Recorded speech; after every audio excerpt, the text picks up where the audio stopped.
Saudações literárias e conservadoras. Vamos dar início hoje a um outro autor, Roger Scruton. É um autor inglês, de grande referência no cenário conservador, no conservadorismo mundial. E nós vamos estar falando então hoje sobre esse autor, como ser um conservador. E é claro que todo o pensamento dele não se resume àquilo que a gente vai estar falando aqui, conversando nesse encontro. É muito maior do que isso, e a tendência nossa é nós trabalharmos mais nos aprofundarmos mais então nesse autor. E lá no prefácio e no primeiro capítulo, que é minha trajetória, eu achei relevante a gente fazer uma abordagem sobre isso, porque a gente pega o pensamento bem inicial dele e quais são as suas bases teóricas para onde foram construídas toda a sua linha de pensamento, seu raciocínio lógico. Ele fala lá, desde o prefácio, ele fala o seguinte: há dois tipos de conservadorismo, um metafísico e outro empírico.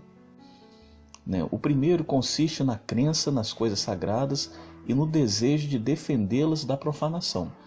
É o conservadorismo religioso, que não é o objetivo nosso aqui dentro desse apanhado, tanto desse livro, também não é o objetivo, mas também do próprio clube de leitura conservadora. Não é ficar falando especificamente, por mais que pertença ao círculo do conservadorismo, mas não é especificamente sobre esse conservadorismo, o metafísico, o religioso, mas aquilo que ele fala aqui, que o metafísico é empírico, o conservadorismo empírico. Com essa convenção foi exemplificada a cada momento da história e sempre será uma poderosa influência nas relações humanas. Ele não nega que esse conservadorismo pertence, faz parte das relações humanas e recebe forte influência até mesmo no outro conservadorismo. Tanto que, conversando com algumas pessoas, trocando uma ideia sobre a questão do conservadorismo, a gente percebe nitidamente que no Brasil, desde da década de 80, década de 90, com o advento das igrejas neopentecostais, esse conservadorismo ganhou maior evidência no Brasil, mas é o conservadorismo religioso. Ele começou a se envolver no campo político. Muitos líderes, muitos pastores, líderes até mesmo católicos, carismáticos, começaram a se envolver na questão política e trouxeram esse conservadorismo religioso para dentro do debate político. E a partir daí começou a se discutir agora, de 2013 para cá, a gente começou a debater de uma forma mais consistente todo o ramo quando a gente fala sobre conservadorismo. Por isso, retornarei ao conservadorismo metafísico, ele fala aqui, nos capítulos finais deste livro. Entretanto, na maioria dos capítulos anteriores, dedicar-me-ei a questões mais práticas e terrenas, pois, na sua manifestação empírica, o conservadorismo é um fenômeno mais especificamente moderno, uma relação às vastas mudanças desencadeadas pela Reforma e pelo Iluminismo. E ele continua falando aqui: o conservadorismo advém de um sentimento que toda pessoa madura compartilha com facilidade. Então ele fala que a pessoa madura, de alguma forma, ela cultiva dentro de si esse sentimento conservador.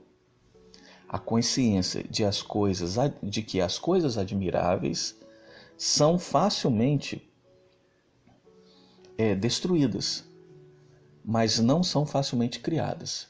Então ele fala que, de alguma forma, toda pessoa que passa por esse processo de maturação na questão da vida mesmo, biológica, ele entende que tem aquela consciência de que as coisas admiráveis são facilmente destruídas.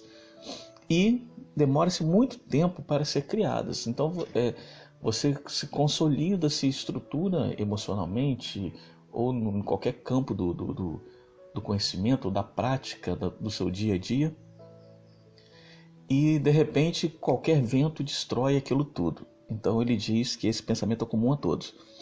Isso é verdade, sobretudo em relação às boas coisas que nos chegam como bens coletivos.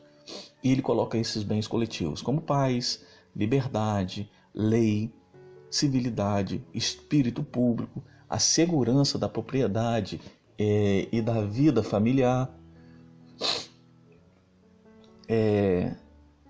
Tudo que depende da cooperação com os demais, visto não termos meios de obtê-las isoladamente. Esse é o bem público. Você não consegue isso sozinho, você consegue no meio coletivo. Em relação a tais coisas, o trabalho de destruição é rápido, fácil e recreativo. Ele diz que às vezes esse trabalho se torna prazeroso para algumas pessoas. Tem o prazer de destruir aquilo que foi construído ao longo de décadas. O labor da criação é lento, árduo e maçante. Esta é uma das lições do século XX. Também é uma razão pela qual os conservadores sofrem desvantagem quando se trata da opinião pública. Sua posição é verdadeira, mas enfadonha, e de seus oponentes é excitante, mas falsa. Então ele fala que existe uma certa desvantagem no mundo atual, que quando você fala sobre conservadorismo, geralmente é algo que é tido como maçante, enfadonho, a pessoa arcaica, a pessoa, tanto no meio religioso é assim, quando a gente fala sobre tradicionalismo, né? Não, o que é o tradicionalismo? E a gente pega esse gancho do conservadorismo ao tradicionalismo, né? São coisas que a gente não está debatendo isso, não é essa a função, e não é isso que a gente está debatendo aqui. Mas existe esse sentimento que ele acabou de dizer aqui, essa questão do enfadonho, aquilo ultrapassado, arcaico. E quando a gente fala, logo vem essa palavra conservadorismo, a gente é remetido a esse tipo de pensamento. Porque o mundo progressista, o mundo hoje moderno, ele é muito dinâmico. E quando você fala, ele é muito volátil, né? Ele troca rapidamente de pensamentos. Então ele é muito excitante aquilo que ele diz. Então, o conservadorismo ele leva um certo prejuízo, porque as pessoas elas precisam parar para ouvir, refletir, aí pensar, e a sociedade moderna não está muito disposta a fazer isso. Ele entrando agora sobre questões de minha trajetória, essa foi uma parte introdutória, foi uma parte lá que ele falou sobre o prefácio, dando um pouco de pensamento sobre, né, a sua forma de pensar o mundo dentro do ponto de vista conservador. E ele na trajetória ele vem falando sobre a questão na Grã-Bretanha, né, lá na Inglaterra, como que ele cresceu no meio acadêmico, as dificuldades de compreender as questões de políticas e pedagógicas, né? A Inglaterra lá na década de 60, década de 70, né? E o Roger Scruton, ele morreu esse ano, e morreu com 75 anos, morreu em janeiro. Eu fiquei sabendo, fazendo uma pesquisa sobre ele aqui, vendo alguns vídeos, aí eu vi que ele tinha falecido esse ano. E lá na década de 60, 70, no meio acadêmico, universitário, professor universitário, como ele tinha dificuldade de compreender essa questão progressista dentro do meio acadêmico. E ele fala um pouco sobre essa trajetória, sobre a questão de leis, e ele se dedica a uma parte muito interessante, que eu acho que é a chave do conservadorismo que a gente tem estudado hoje, no cenário nacional, no cenário mundial,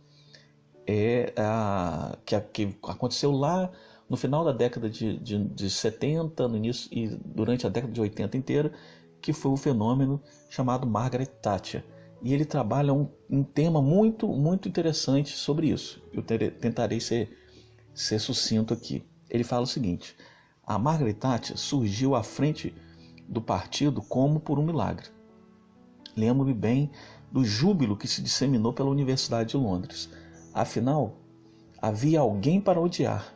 Após todos aqueles anos de consenso socialista, esquadrinhando os cantos insípidos da sociedade britânica, visto que os sombrios fascistas eram o que de melhor se poderia encontrar como inimigo, então ele fala que naquele meio acadêmico que já estava totalmente dominado, e ele faz um levantamento aqui em outra parte, que dizendo que cerca de 70% dos professores universitários se declaravam socialistas lá na década de 70 e 80. Olha que a gente está falando que é um movimento muito mais antigo, né? O que aconteceu lá na Inglaterra aconteceu no Brasil depois da redemocratização, né? Mais especificamente nos anos 2000 para cá.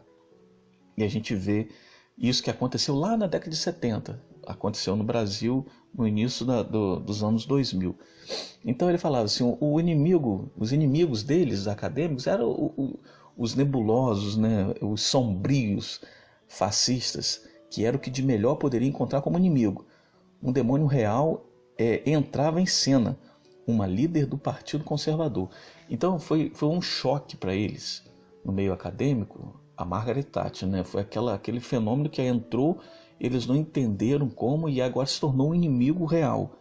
Não menos que tinha o topete de declarar seu compromisso com a economia de mercado, com a iniciativa privada, com a liberdade do indivíduo, com a soberania nacional e com o Estado de Direito. Em suma, tudo aquilo que Marx tinha repudiado como uma ideologia burguesa. E a surpresa foi que ela não se importava em ser odiada pela esquerda. Deu o melhor do que tinha para isso e era capaz de trazer o povo com ela. Então ela não dava a mínima para isso. E é interessante que novamente esse fenômeno, o que aconteceu lá na Inglaterra, aconteceu aqui no Brasil e tem acontecido. Não é uma coisa isolada. O que a gente vê hoje acontecendo no país é um reflexo do que aconteceu há um tempo atrás, lá na Inglaterra, e esse fenômeno de Margaret Thatcher novamente acontece aqui agora com o Bolsonaro. E não tinha medo, ela encarava, e quanto mais ela encarava, mais ela crescia na questão popular. Ele diz assim, nunca engoli totalmente a retórica do livre mercado de Thatcher, e de seus seguidores, mas simpatizava profundamente com as razões dela. Ela queria que o eleitorado reconhecesse que a vida individual pertencia a cada um e que a responsabilidade de vivê-la não poderia ser exercida por qualquer outra pessoa, muito menos pelo Estado.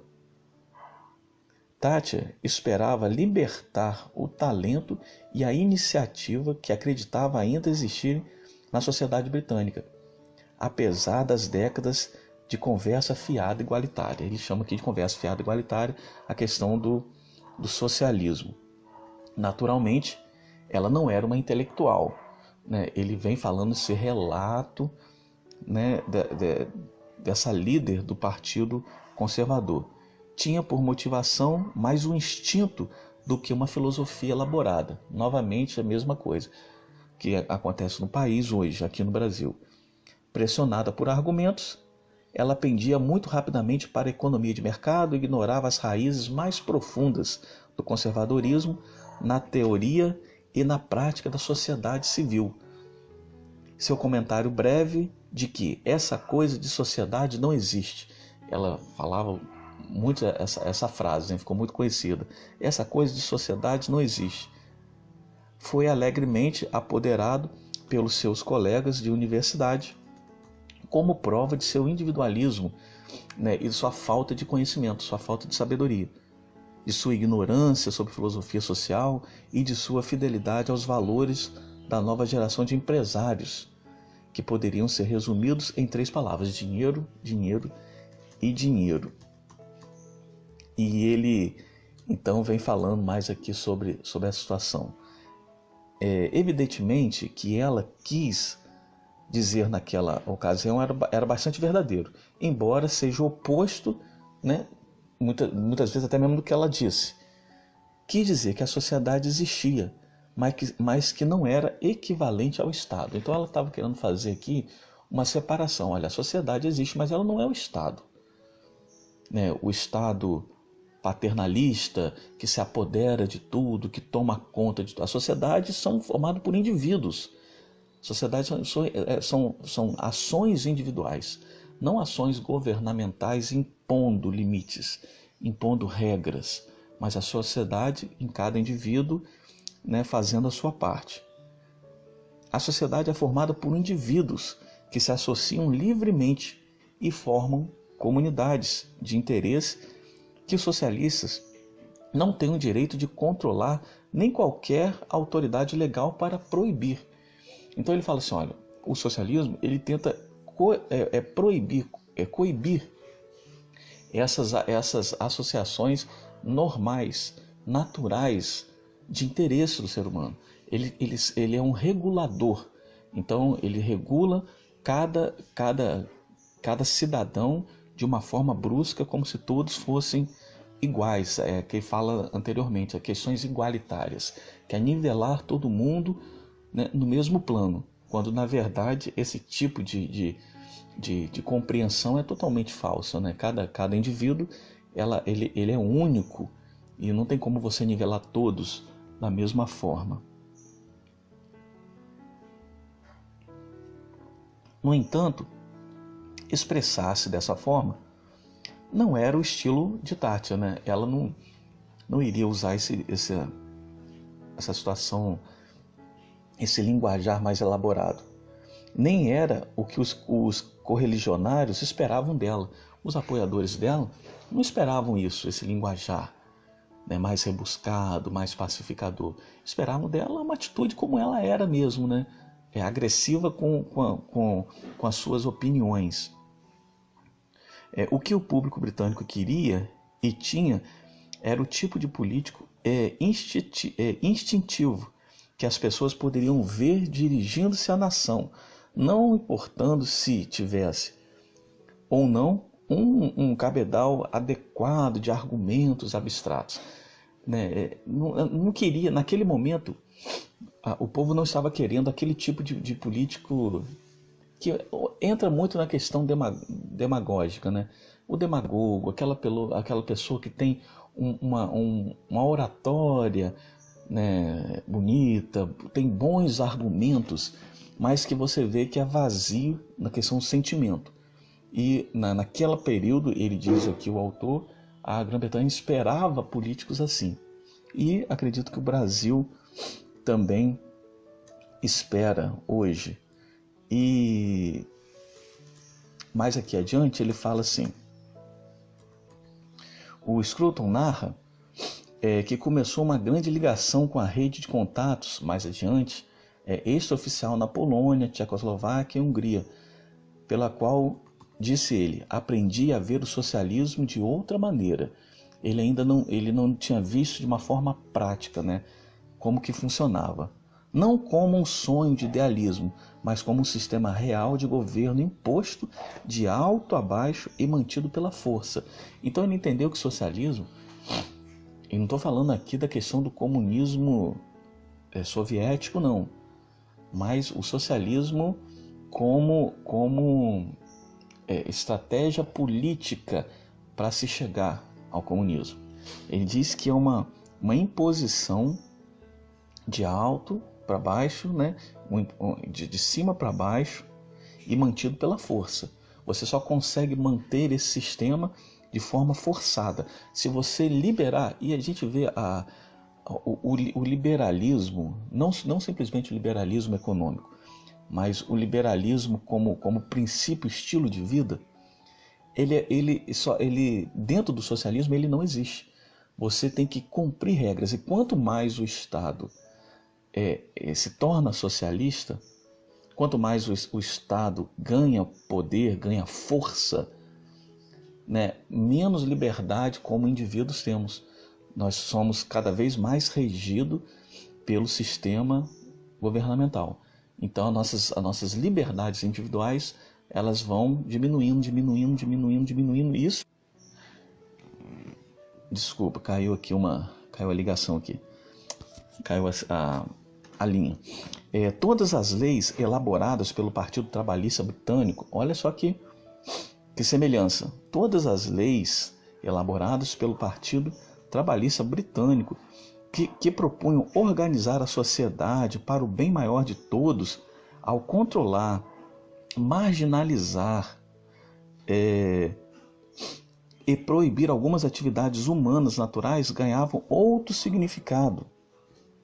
Para mim, fui bruscamente tomado de surpresa pela impertinência de um partido político que se propunha confiscar todas as indústrias daqueles que as criavam, abolir as gramáticas escolares, às quais devia minha educação, forçar a fusão das escolas, controlar as relações nos locais de trabalho, regular as jornadas de trabalho, constranger os trabalhadores a se filiarem ao sindicato, proibir a caça, expropriar a propriedade de seus donos, outorgar-lhe ao inquilino, coagir as empresas a se venderem para o governo a um preço imposto, policiar todas as nossas atividades mediante o trabalho. E ele começa dando uma série de listas do que acontecia nesses países socialistas, que ele fala lá, que era a Polônia, Tchecoslováquia e Hungria, cada vez restringindo mais as ações individuais. Então, no cenário socialista, ele fala que essas ações elas vão se reduzindo. E vi que esse desejo de controlar a sociedade, em nome da igualdade, expressava exatamente o mesmo desprezo pela liberdade humana que encontrei no leste europeu. Ele fala assim, isso acontecia lá. Então a liberdade cada vez diminuída. Havia de fato uma coisa chamada sociedade, mas era formada por indivíduos. Indivíduos devem ser livres e que quer dizer livres das pretensões insolentes daqueles que desejam reprogramá-los. Então a questão do socialismo que ele via nesses países do leste europeu é que existia um método de reprogramação. Estava tentando reprogramar a sociedade. Como que você reprograma? Através de ordens impostas de cima para baixo e exercício da força. Você tem que exercer a força. Quanto mais você exerce a força, logicamente, a sociedade ela vai perdendo a sua liberdade, vai cerceando a sua liberdade e você vai se tornando apenas uma massa igualitária. O comunismo é isso. O socialismo prepara o terreno para que o comunismo seja instaurado de forma plena, onde não existe mais variação. Todos são comuns, todos são nivelados, não existe pensamento diferente, é o domínio do pensamento único. Você só pode pensar aquilo que o Estado diz que você pode pensar. Saiu disso, é preso. Então ele diz aqui, encerrando, para a gente não se alongar muito, reconheço que a filosofia conservadora, que sintetizo nos capítulos a seguir, não dependem de modo algum da fé cristã. Então, como falei anteriormente, essa questão do conservadorismo de duas linhas de pensamento, o conservadorismo religioso, transcendente, metafísico, e o conservadorismo terreno, humano, e ele chama aqui de conservadorismo, deixa eu ver aqui no comecinho aqui, conservadorismo empírico, prático, do seu dia a dia. Ele diz que ele trabalha no livro a questão desse segundo conceito, embora não despreze o primeiro, porque o primeiro é a base de todo o conservadorismo. Reconheço que sintetizo nos capítulos a seguir, não depende de modo algum da fé cristã. Sugiro que a relação entre ambas é sutil e mais pessoal. O argumento desse livro é destinado ao leitor, não obstante suas convicções religiosas, independente de suas de suas convicções, já que se trata da vida em comum, do mundo empírico, não da crença transcendental. Quaisquer que sejam as nossas religiões, convicções particulares, somos herdeiros coletivos de coisas excelentes e raras na vida política. Para nós, poderia ter como objetivo primordial trazê-las bem firme, no intuito de transmiti-las aos nossos filhos. Então ele fala que o livro ele traça essa diferença, né, mais especificamente no conservadorismo empírico, que ele chama que é o conservadorismo no ramo social, no ramo político, no ramo da questão de sociedade, como pensar a sociedade, tudo aquilo que foi conquistado ao longo de todo o pensamento, né, judaico-cristão, e como isso consolidou um estilo de vida na sociedade da Europa.